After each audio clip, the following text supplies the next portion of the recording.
Welcome to that with your help tackles crime head on, and this morning it's all about deceit. From the latest scams to illegal wildlife smugglers. Coming up, the fake landlord who hoodwinked would-be tenants out of £20,000. You just keep thinking, how could I be so stupid? And I'll be behind the scenes at Heathrow's Animal Reception Centre, finding out how the UK Border Force stay one step ahead of the criminals who try to smuggle animals like this into the country. You're watching Crimewatch Roadshow.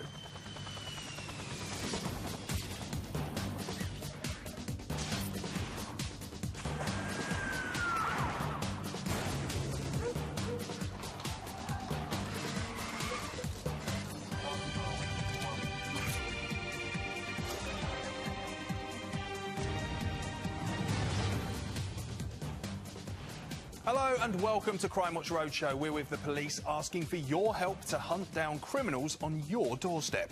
Also, on today's programme, pension frauds have led to an estimated £600 million being lost to scams. It feels distraught, really, to think that I've put all that money into it. I've just been scammed and I've lost a lot of money. We'll tell you how to avoid being the next victim. And a mother's worst nightmare. An attacker targets a schoolgirl, not once, but twice. What type of person comes back? She stopped smiling. She just stopped functioning as the daughter I know. Today we're with the Metropolitan Police and Sian is in an animal reception centre at Heathrow. Rav, kitten or crocodile, this centre has to be ready to deal with any creature that comes into the country by plane, legal or otherwise. I'll be getting a behind-the-scenes look at the work they do here. Sounds good, thank you, Sian. But first up, a cautionary tale for any would-be tenant. A flat in fashionable North London at a reasonable rate is like gold dust. So when volunteer Anne-Catherine from France started looking for a marital home, she knew she would have her work cut out. It's a very competitive market, I would say, especially in London. It's just crazy. With her wedding day looming, the pressure was on. I was on my own here because he was still in France working. So it was my mission, basically, to find where to live. Anne-Catherine found a website which put would-be tenants directly in touch with landlords, cutting out agency fees. And it wasn't long before she struck gold. It was an ex-council flat, but it was very clean and tidy. The price was about 1,100 a month. Maybe I was a bit naive, but I thought it was plausible and it was a good deal, actually. Anne-Catherine rang a man called Mustafa, who she thought was the landlord, and arranged a viewing. When I had this viewing, I could confirm it was just perfect. So I was like, okay, I love this flat. It's exactly what I was looking for, so what can I do to secure it? Anne-Catherine agreed to pay 3 months' rent in advance, plus another month's deposit, almost £4,500 in cash. You don't feel, in a position of strength, I would say. You know that if you don't agree this and this and this, someone else will get this flat. 2 days later, she met Mustafa to collect the keys and contract to her new home. I felt a bit nervous, it was the day I had to give him so much money. Mustafa didn't have the right paperwork, but although she was uneasy, Anne-Catherine felt she had to see it through. I felt a bit, more and more under pressure at that moment. But she was reassured when Mustafa agreed to go with her to the bank to collect the cash. I felt so relieved, everything finally went well. He had his money, I had the keys, they were working, so it's over. And a few days later, Anne-Catherine enlisted the help of a friend to move into the flat she was so proud of securing. But her dreams were shattered when a sign on the door revealed the flat had been used as part of a scam. Anne-Catherine had been defrauded out of almost £4,500. Even worse, she and her fiancé still had nowhere to live after their wedding. I just thought I had found the perfect nest for me and my husband after the wedding, but finally it turned out that Yeah, I ended up on the friend's sofa. That's exactly what happened. Yeah. The fraudster had never owned the flat, just rented it for a single week. Posing as the landlord, he had fooled Anne-Catherine out of her deposit. And she wasn't the only one. In just 7 days, he had conned a total of 12 victims out of over £20,000. It's a very common rental scam. What they deliberately do is they will put an advert in with a very competitive rate so they can get lots of interest and get lots of emails, lots of inquiries and ultimately lots of victims. But although he was clever, the scammer had made one serious mistake. He normally meets the tenants away from CCTVs, very cautious, very aware of what areas to meet that don't have CCTV. But this time, he had gone with Anne-Catherine to the bank, where his face was caught on camera. Now Anne-Catherine's only hope is that the man who did this to her will be brought to justice. How can he cheat, on so many people? I mean, I think it's just crazy. I felt frustrated and, of course, anxious. You feel you've lost some of your self-confidence. You just keep thinking, how could I be so stupid? Well, if you recognise that fake landlord, do call us using the numbers on screen now. I'm joined by Stephen Prophet from Action Fraud, who can tell us more about these rental scams. Good morning, Stephen. So, Good morning. How common is this sort of thing? Well, we're recording about 300 reports a month at the moment. OK, well, obviously that's 300 too many. So Yes. How can people protect themselves?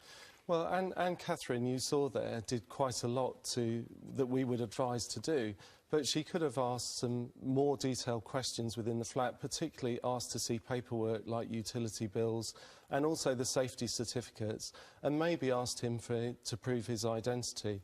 But what she definitely could have done is not being pressurised into handing over a large sum of cash as a deposit and definitely not be taken down to a bank to pay it in immediately. You should always ask for the bank details and transfer the money to that bank after the viewing. That gives you time to reflect and look at what you've seen within the flat.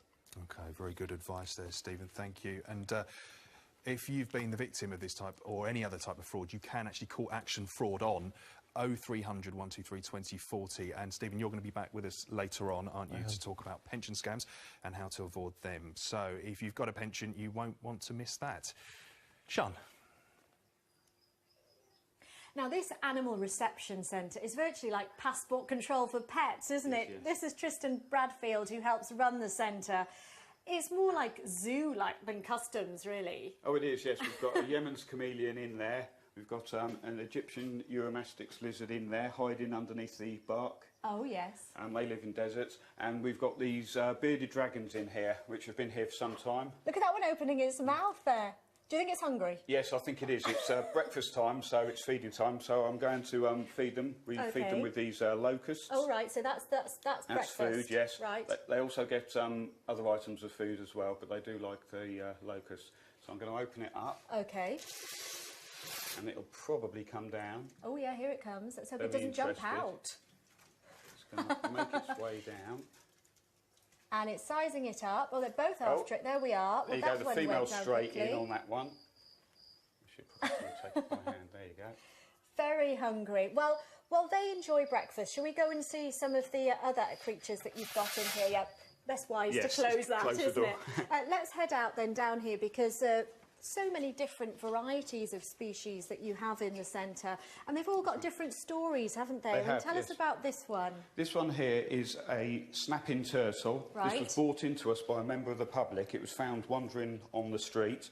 These can be legally imported in for the pet trade, but they come in very small, about the size of a 50p piece, and then they grow quite rapidly. When they get a bit larger, they are then more difficult to look after, and they become quite aggressive as well. So people tend to release them into the wild in the UK, and it's an offence to release these animals into the wild. OK, so this one came in legally, but then obviously shouldn't have been released as it was. We're going to hear more about these animals later in the programme. It's absolutely fascinating, Rav. Come back to us and we'll have more things to show you. Yeah, look forward to that. Still to come, On today's show, the fake policemen who made a woman question the real thing. I don't know which one policeman is the real one. It's okay now. You obviously are safe now. The real police are there, okay? And on the case of the thieves who like more than just a tipple, they got away with £80,000 worth of this wine from an English vineyard. Now, wildlife crime sees thousands of animals being killed or captured to supply the exotic pet trade. So we spent the day with a Border Force team to see what they do to crack down on this problem. Heathrow is one of the world's busiest airports, handling 250,000 passengers every single day. But it's not just people that come through the gates. Last year alone, 200 million animals flew into Heathrow. But not all the wildlife that enters the UK does so lawfully. The illegal trade of endangered species is estimated to be worth £11.6 billion a year. To combat this, the UK Border Force has a dedicated team based at Heathrow Airport, led by Grant Miller. For a lot of the species, it's now at tipping point. You know, we have to do something now to protect them and really put all our efforts into it. Last year alone, Border Force officers seized more than 1,200 live animals and 60 kilos of ivory. This is what the illegal wildlife trade looks like in its reality. This is the cost, and each of the items we've got here comes from an animal that I'm sure you would agree would be better to still be alive. But it really is, we'll kill anything. Ivory is critically important to us. We're losing an elephant to poaching about every 15 minutes currently, so critically endangered. We've got rhino horn here. We lose a rhino in the wild to poaching again about every 7 hours. What we've got here is a rhino horn that was seized. It was found coming in from South Africa and was concealed in a plaster cast of a Spanish lady. Put it through an X-ray and the horn showed up. But you're looking probably at a sizable amount of money that would be worth, and that would be going out ultimately to China, Vietnam, to fuel the demand for rhino horn in those areas. Some of the products used in traditional Chinese medicine contain endangered species or are derived from badly treated animals. But that's bear bile there, and we had 100 of these vials coming into Terminal 1 from a flight from Hong Kong. They're kept in a very, very small cage, a tap's inserted, and then the bile is drawn off. So the bear doesn't die, but in effect it's tortured for its bile. Got my keys. A call has just come into the office about a worrying shipment of tortoises, and it's time for Grant to spring into action. The tortoises have come in on our flight from Uzbekistan, so we'll take a little look at those. The paperwork, everything is there. You're looking at a part consignment of horsefields that came in from Tashkent in Uzbekistan. We've got concerns around the import permit. So what's happening now is that the wildlife inspector is just doing a health check on them. We'll be looking at the number of tortoises that are present and making sure that it ties up with a commercial invoice. Got 30 of them, vary in size a bit, but looking at the growth rings, they're all about the same sort of age. Well, in a pet shop, you're probably looking at these would retail in excess of £100, you know, so yeah, they've got about 400 tortoises there, so it is a valuable shipment. For some of the tortoises, the long journey has taken its toll. It is compliant with the rules and the regulations. It's just an unfortunate hazard of the reptile trade. You know, an occupational hazard, albeit it's not good for the animal. But Grant is also worried that the tortoises don't have the required licence. In this instance, it was the import permits aren't valid, so this consignment will be seized. So it's just a case of getting them into a suitable facility that we'll build up here with food, water and importantly heat lamps, because they do like a warm climate. I think it's similarly human greed. People aspire to have things that they want, and too many people aren't interested in the fact that the animals are endangered. Well, I'm with Grant Miller, who we saw in the film there, and some of the tortoises. This particular one looks very cute. He's popped out to say hello there. What's going to happen to them now, Grant? Well, these are now formally seized, so they become Crown property. So the Queen has no idea the number of animals that she actually owns. We will be rehoming them, taking scientific advice so that they're actually rehomed where we can add value to the conservation of the species. So, yeah, they will have a good future. That's good to hear. And it's really worthwhile me mentioning why we're wearing these blue coats, actually, because we're in the quarantine section of the centre now. The other part where we were earlier, obviously we didn't need to wear these blue jackets. Obviously, it's all for the safety of the animals and our own safety. Yep. Let's go and have a look at what else is here, because obviously you're protecting animals. That's what you want to do. But there is this huge demand, isn't there, for exotic pets? The illegal wildlife trade is fuelled by greed. It's people wanting what they can't have, and we had an incident last year, San Salvador rocket iguanas, 13 of them in a suitcase at Heathrow, out of a population of a couple of hundred, smuggled from the Bahamas.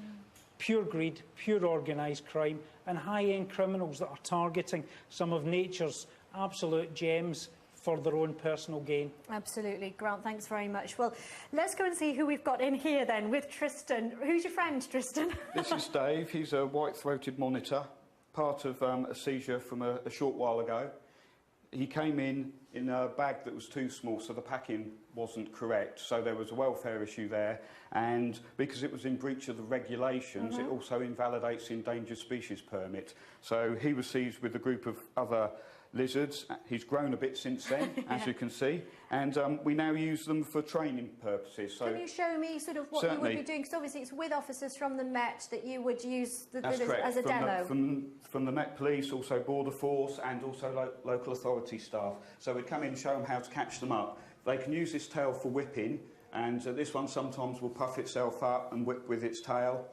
It's quite large, as you can see as well, but we show them how to pick them up properly, supporting the weight of the animal. There we go. So as like you can see, it's whipping its tail round, so I'll tuck it underneath my arm there somewhere.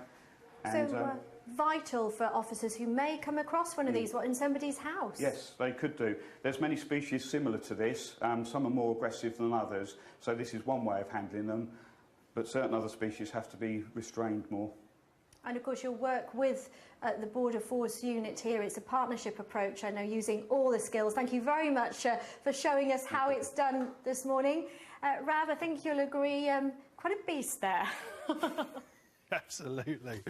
Now it's time to take a look at today's CCTV, and just so you know, it's a pretty nasty batch. A crowd loiters outside a pub in Middleton, near Rochdale, in the early hours. Keep your eye on the reveller in the black hooded top, patterned t-shirt and white trainers. After a while, he moves to the edge of the group, but what he does next is bang out of order. He swings a right hook and decks one of the men. The man's head hits the railings on the way down. Bystanders help him, while the attacker takes his time escaping down a subway towards Lodge Street. That single punch broke the victim's jaw and could have been even worse. We need to know this thug's name.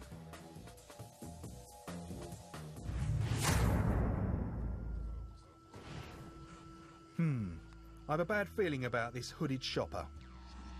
And so do the staff, especially when he produces a gun. He takes out a plastic bag and orders them to open the tills. A member of staff begins keying in the code. The gunman is impatient and points the weapon at his head.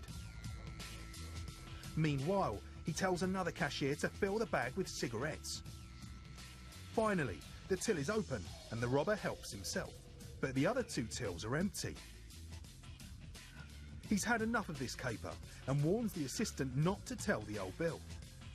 Then he legs it out with £900 worth of cash and cigarettes. Detectives say the gun is likely to be fake, but the staff's ordeal was very real. They need your help to ID this dangerous individual.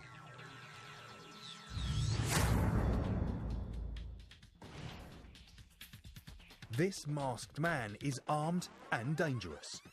He swings what looks like a samurai sword in a Burnley bookies, and the staff run for their lives, but only one escapes. Alone, the female cashier watches in horror as he wields the sword again. Now he demands cash, and she hands over 170 quid from the till. Notice the white glove on his right hand. Then he dashes out, and we spy a distinctive logo on his grey hoodie. Have a butcher's at this scary swordsman and get in touch. If you recognise any of that lot there, make sure you pick up the phone. You can call us on 08000 468 999. Calls are free from most landlines. Some network and mobile operators will charge for these calls.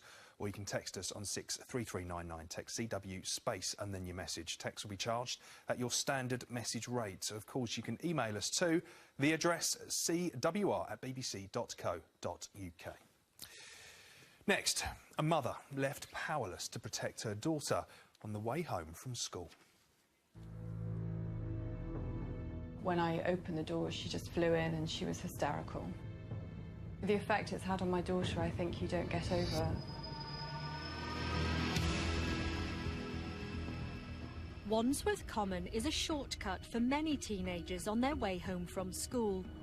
But one November afternoon at twilight, the path of a 15-year-old girl was blocked by a man. Suddenly, she was approached by this much taller guy, and he asked for her phone, and she just stopped.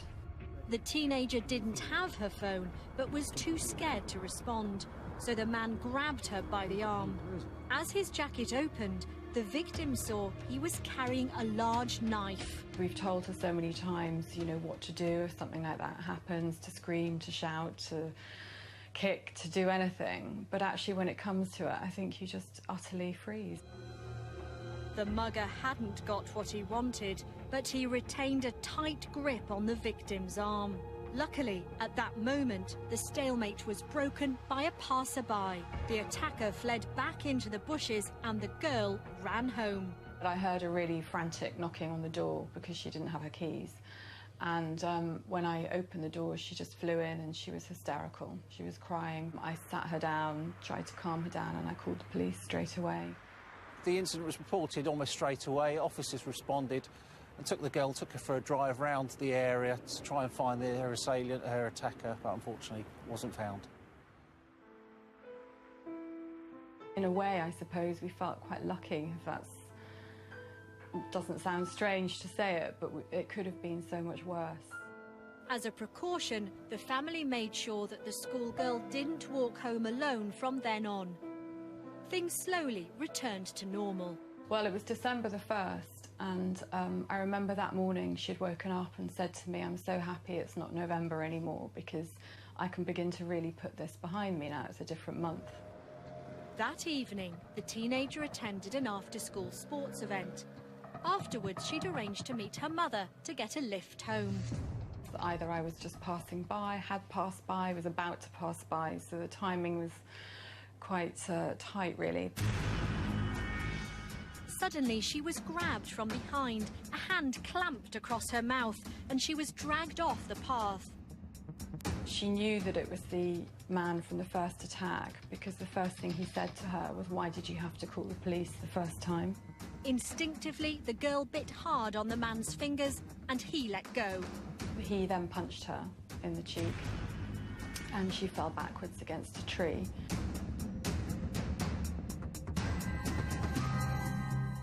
She suddenly found herself in a headlock whilst the man attacked her with a blade. And he slashed at her about 8 times. And somehow she managed to get away. Still bleeding from her wounds, she managed to escape.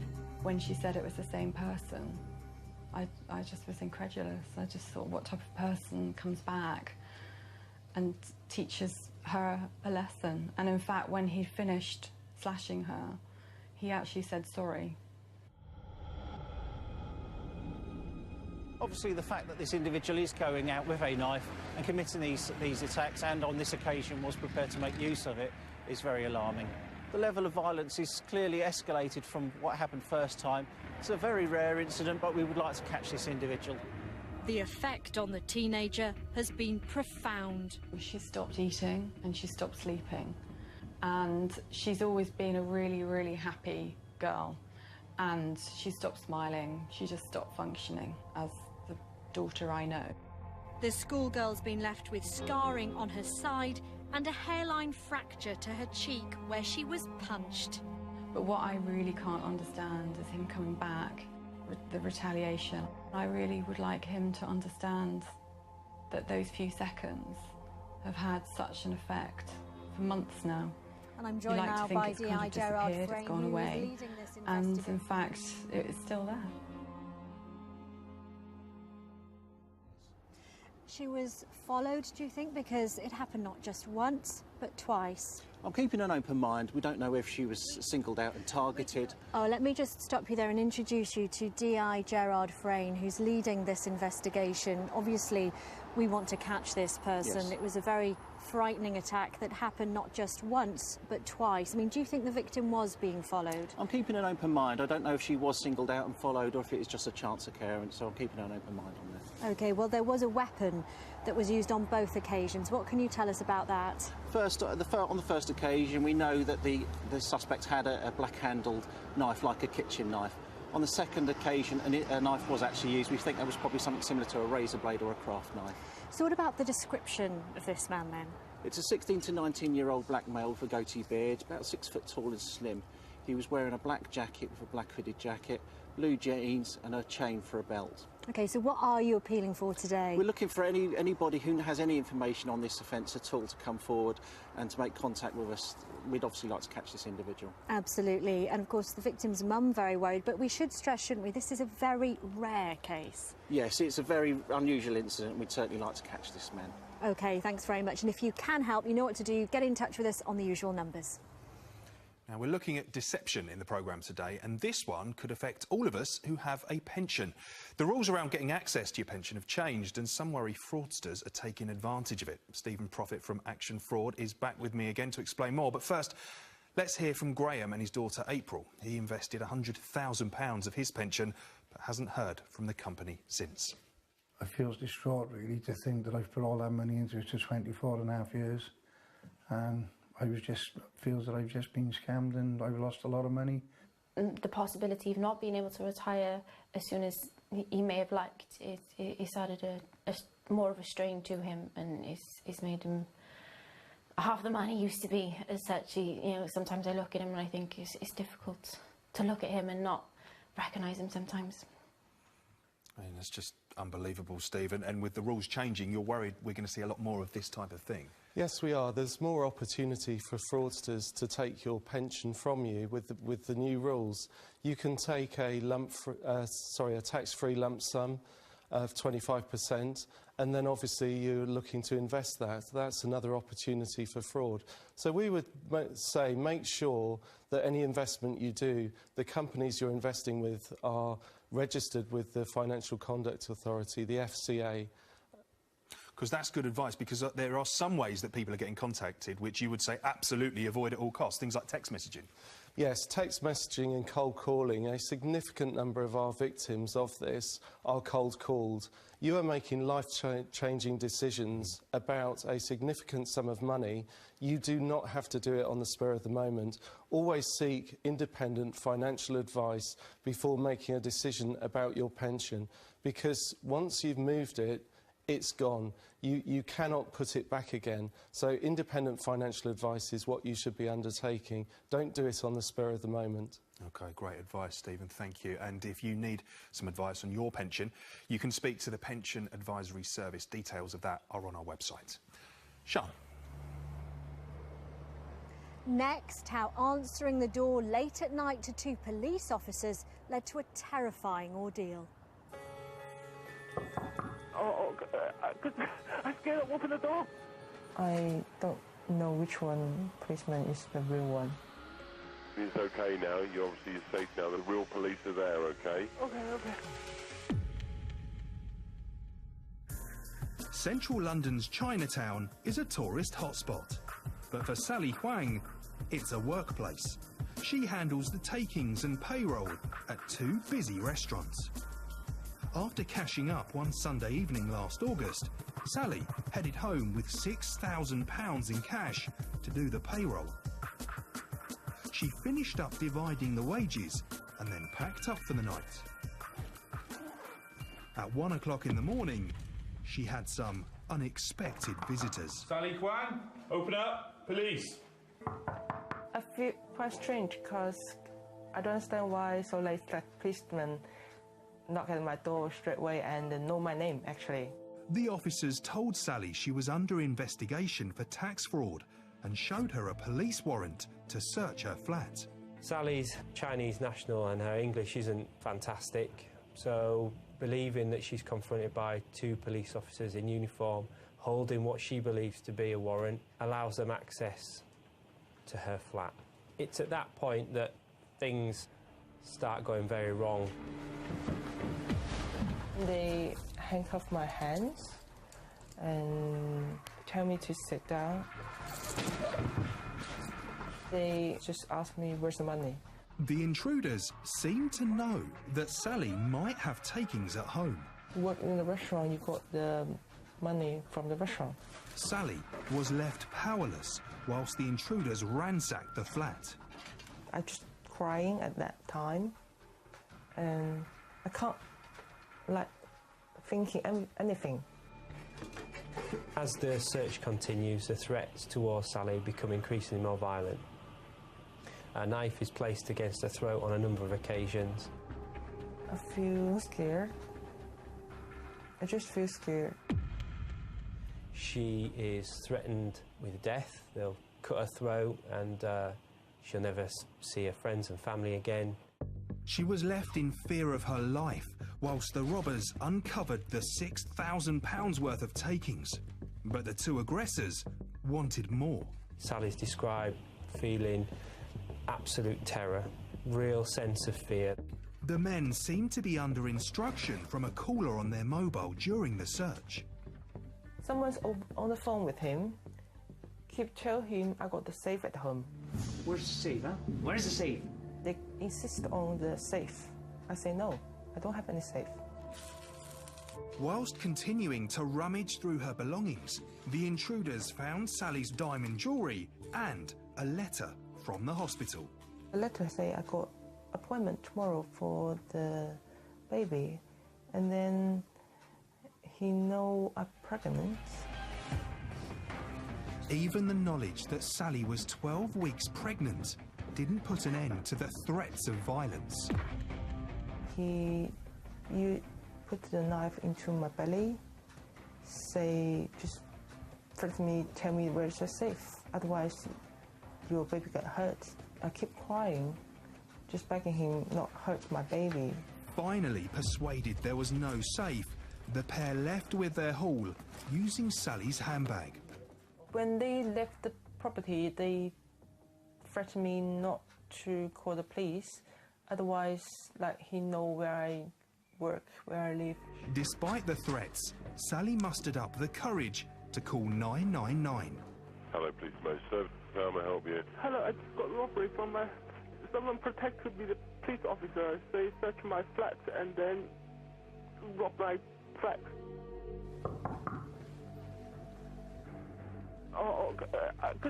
I scared to open the door. No, everything's okay now. You're safe now. The real police are there, okay? Okay. It's the police. When the real police come in, they are in the same uniform. Actually, I still not trust them. But one of the policemen should just say, calm down, I'm the real policeman. It must be a worst nightmare for someone threatened with such violence. The crime has left Sally traumatised. Nightmares. Couldn't sleep very well, properly, you scared sometimes because I changed all the locks. This shows to me that these people have really done their research about Sally, her movements, and done their homework about how much money they're going to get, where the money comes from, and how best to go about doing it. And I think they are very, very calculated individuals, and they need to be found, and we need to stop them. Well, I'm joined now by DC Andrew Deemer. First of all, Andrew, how is Sally now? Since the incident, she's doing really well. She's had a little baby girl, and both mum and baby are doing very well. Well, we're really pleased to hear that, because there could have been a different outcome here. Absolutely. It was a very traumatic incident and could have had a real lasting repercussion for Sally, but she's managed to get over it quite well. Yeah, they were vicious attackers who were also very convincing, and they seemed to know a lot about her. They did. They seemed to know, where she lived. They were able to talk to her, converse with her. They were dressed, obviously, in fake police uniforms, which were convincing enough to get through the front door. And certainly put her off, and then obviously, as you know, the attack took place, and it's quite a prolonged attack on her. Indeed. Let's get to the descriptions then, because you've got an e-fit of one of them, haven't you? We have, yeah. The e-fit is the main guy, the guy called Danny, as you'll see. He's got blonde hair, blonde spiky hair. There is a second outstanding suspect. He's a white male, slightly older, about 28 years old, a little bit taller, stocky build. He's got short, dark hair, which is slightly greying. And again, we'd like any information on either of these two males. Absolutely, thank you very much. And worth saying that Sally does not keep a safe or any valuables at home. Now it's time to have a look at today's wanted faces. Police forces around the country are asking for your help to find these people. And first up today is this man. This is Phineas Ambrose Float. Sussex police want to speak to him after a man was glassed in a vicious attack in a nightclub. The victim suffered serious cuts to his face and was left scarred for life. Keep an eye out for him if you're in the Brighton or Hastings areas of Sussex. Now have a close look at this woman. This is Alison Joyner, and she's wanted by police in Warwickshire in connection with fraud offences totalling more than £500,000. 49-year-old Joyner is 5'6" tall with a large build. She was last seen in Blackpool in May 2014 and has links to the Exeter and Bristol areas. Or do you know the whereabouts of this guy? This is Thomas Suster. Police in Cambridge are looking for him after a car was stolen and then involved in a crash. Suster sometimes uses the middle name of Darius. He's got links to Peterborough and Poland. And last up today we have this man. This is Victor Lakatosh. He's wanted for questioning by West Yorkshire Police after an 89-year-old man was attacked and robbed on his own driveway. The victim's injuries were so severe that he was in intensive care for a number of days. Lakatosh is 41 and has links to the Leeds, Keighley and Bradford areas. So, if you recognise any of these faces, make sure you call the numbers on your screen, or if you prefer to be anonymous, you can call Crime Stoppers. They're on 0800 555 111. Now, one of the most common items seized by the Border Force is ivory, but it's very difficult to detect. And that's where Marley here comes in with trainer Jane Sharp. Hi. Hello there. Lovely to see Marley. I know that he's a fantastic dog. He's been trained really well in this, hasn't he? What's he going to do this morning? Well, we've set up some training so that you can see how he would search a vehicle and find some ivory. Is he going to get on with it now? Let's have a look how he does it. Marley, where? Good boy. So he's searching along the seams of the vehicle to see if there's anything inside it. So, Jane, tell us why ivory is so difficult to detect while he's doing Well, there's that. not much scent off of the ivory. If you can imagine... has he seen something or... Yes, he's sniffing the back seam there. What are you so looking I'll out open the for with vehicle up him? and just let him have a little look inside it.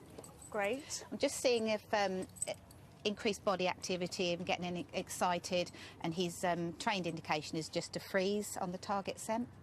Is he the only dog trained to do this? Because it's very specialised, isn't it? Yes, he is at the moment. Yes, he is. Good so boy. How did you train him? Well, we... OK, can you see that? Right, yes. We'll stop see that? there. He's because really I think interested around that seam. OK. So what happens next?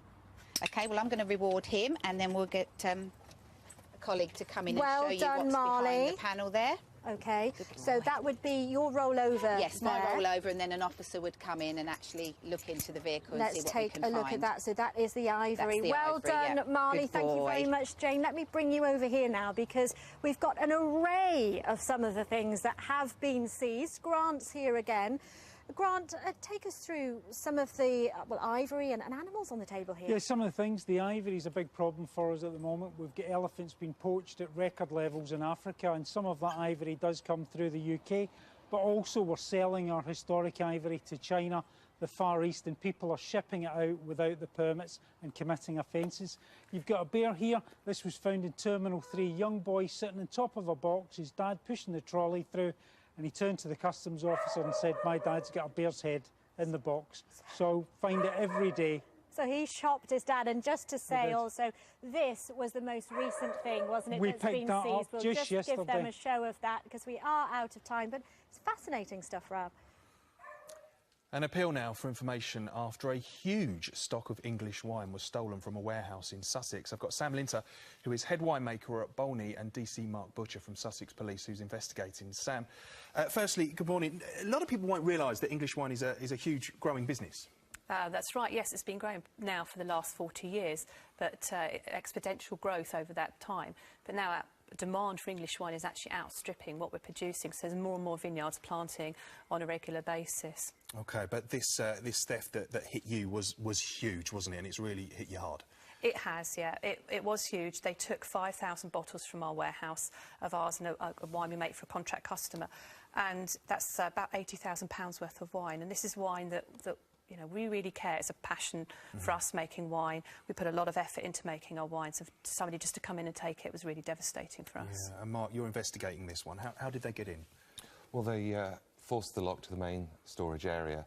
A large lorry would have been needed as approximately 5,000 bottles, 750 boxes of wine were taken. They needed to load the pallets up as it wasn't ready to go, so to speak. They had to load it up. It would have taken a number of people several hours to do this. Huge job. Now, we don't have much time, but there are two crucial appeal points that I want to get across. One is a distinctive bottle, Sam. If we can just have a look at that. What's so distinctive about this one that's missing? Well, what's on this bottle here is this gold leaf. It's very, very distinctive. And also it's... Just turn it around sorry, slightly. sorry. Have a look at the gold leaf there. Yeah, so this is very, a really very distinctive, yeah. And another one here. If we have a look at this one, Mark, you're keen to show people this one. This is the label on the front. Have a look at that. And on the rear, this is only to be sold in Marks and Spencer's under the contract that you have, isn't it? That's so if right. this one, it's even on the label, if that's anywhere else, then that shouldn't be there, and you want to know from those people. Absolutely. OK, thank you both for joining us. So here, if you have been approached to buy any of this wine, please do get in touch, and the numbers are on your screen. Now, I've only just got time to give you a quick update about your calls now. A wanted face from last week has been arrested as a direct result of the programme. That's Anthony Peter Graham. He was wanted for questioning by detectives in Manchester in connection with fraud and money laundering. And we've had some good information in on that savage attack in Putney, where we showed you that yesterday, where the victim had part of his ear bitten off, you remember. We showed you these incredibly clear pictures of the man police want to speak to. Officers still want to hear from anyone else who can put a name to that face. Now, Sian, tell us, where are you going to be tomorrow? Rav, tomorrow I am going to be in Essex. I hope that the sun will be shining because we're going to be on the seafront in Clacton. And I'm going to be meeting two super cops with amazing stories. One caught a criminal while running a marathon, and the other one is back in the saddle after being injured in a high-speed chase. Thank you, Sian. Look forward to that. Now, there's lots more information about the cases featured in today's programme on our website, but for now, I'm going to leave you with another look at today's wanted faces. There they are. If you know where they are, then call us now. Thank you for watching. Until tomorrow, do take care. Bye-bye.